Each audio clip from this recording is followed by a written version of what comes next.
ఏంటి అమ్మగారు వాడకు 3కే పోతారు, ఒక్కటికే వెళ్తారు. సంతోష్ మాట గుడి కాడ కమాండ్ అయింది 3 వరకు ఇల్లు చేస్తారు వాళ్ళు.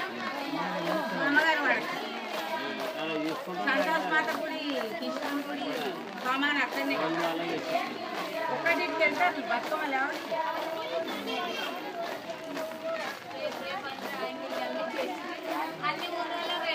కొన్ని రేపటి